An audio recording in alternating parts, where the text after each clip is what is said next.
Hi, ഞാൻ ശ്രീദേവി. ഇന്ന് ഞാനെങ്ങനെയാണ് കൊത്തു പൊറോട്ട ഉണ്ടാക്കണം നോക്കാം കേട്ടോ.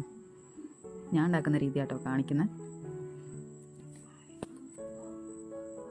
പാത്രത്തിൽ ലേശം എണ്ണ ഒഴിച്ചിട്ട് അതിലോട്ട് 4-5 മുട്ട ലേശം ഉപ്പിട്ടിട്ട് കലക്കി വെച്ചത് ഞാനത് ചെറുതായിട്ട് നന്നായിട്ട് മുറിച്ചെടുക്കാതെ ഒന്ന് കൊത്തിയെടുക്കുന്നുണ്ട് കേട്ടോ.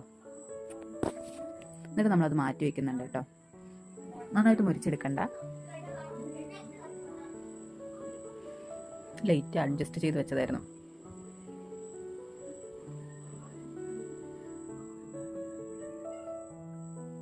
ഇത്ര മതി കേട്ടോ, നമുക്കത് മാറ്റി വെക്കാം കേട്ടോ. അത്യാവശ്യം കുറച്ച് വലിയ പാത്രം കേട്ടോ എടുത്തിരിക്കുന്നത്. കാരണം ഈ പൊറോട്ട എടുത്തിട്ട് നമുക്കൊന്ന് മിക്സ് ചെയ്യുമ്പോൾ ഇച്ചിരി സ്പേസ് ഒക്കെ വേണ്ടേ. ഇതിലോട്ട് ലേശം എണ്ണ ഒഴിച്ചിട്ട് വലിയുള്ളിയും പച്ചമുളകും ഇഞ്ചിയും വെളുത്തുള്ളിയും ചതച്ചിട്ടാണ് ഇട്ടിരിക്കുന്നത് കേട്ടോ. ഒരു 1.5 തക്കാളിയോളം ഇട്ടിട്ടുണ്ടാവും. നന്നായിട്ട് അധികം ഇതാക്കൊന്നും വേണ്ട, ചെറുതായിട്ട് മൂപ്പിച്ചെടുത്താൽ മതി. ലേശം ഉപ്പും അത് നമ്മൾ പാകത്തിന് ഇടുന്നുണ്ട് കേട്ടോ. ഞാൻ അതിൽ ലേശം കാശ്മീരി ചില്ലി പൗഡർ ഇടുന്നുണ്ട്. അധികം എരിവ് ആവശ്യമില്ലാത്തവർക്ക് നമ്മൾ കാശ്മീരി ചില്ലി പൗഡർ നമ്മൾ അതിലിടണ്ടെന്ന് വെച്ചോളൂ കേട്ടോ.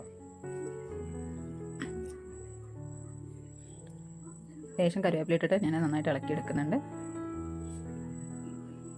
മഞ്ഞൾപ്പൊടിയും കാശ്മീരി ചില്ലി പൗഡറും കുറച്ച് ഗരം മസാല പൗഡറും ഇടുന്നുണ്ട് കേട്ടോ.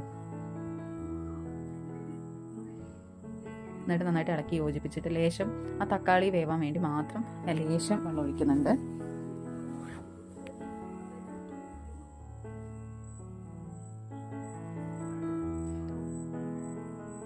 ഉപ്പെല്ലാം ഉണ്ടോ നോക്കിയിട്ട് ഉപ്പ് പോരെങ്കിൽ ലേശം കൂടി ഉപ്പിടുക. എന്നിട്ട് പൊറോട്ട ഞാൻ ഇതിലോട്ട് ഇട്ടിട്ട് നന്നായിട്ട് മിക്സ് ചെയ്തെടുക്കുന്നുണ്ട്. പൊറോട്ട അരിഞ്ഞെടുക്കുമ്പോൾ നല്ല ചെറുതായിട്ട് അരിയണേ. എനിക്ക് സമയമില്ലാത്തതുകൊണ്ട് ഞാൻ കുറച്ച് വലുതായിട്ടാണ് അരിഞ്ഞെടുത്തിരിക്കുന്നത്. നല്ല ചെറുതാണെന്നുണ്ടെങ്കിൽ നല്ല ടേസ്റ്റ് ആയിരിക്കും കേട്ടോ.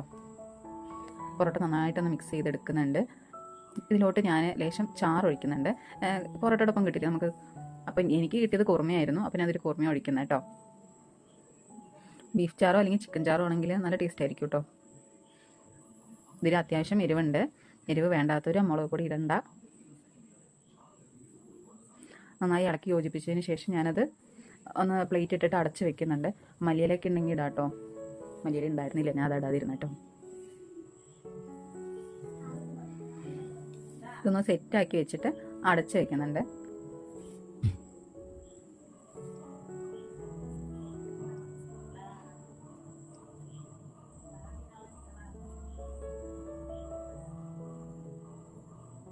നല്ല ഹൈ ഫ്ലെയിമിൽ വെച്ചിട്ടാട്ടോ ഞാൻ ഇളക്കുന്നത്.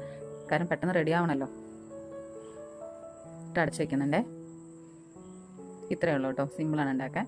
എന്നിട്ട് നമ്മൾ ആവശ്യത്തിനനുസരിച്ച് എടുക്കുക, കഴിക്കുക.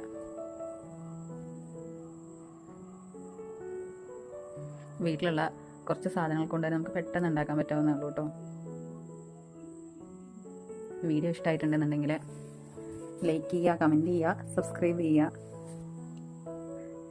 Thank you. ഉണ്ടാക്കി നോക്കണേ.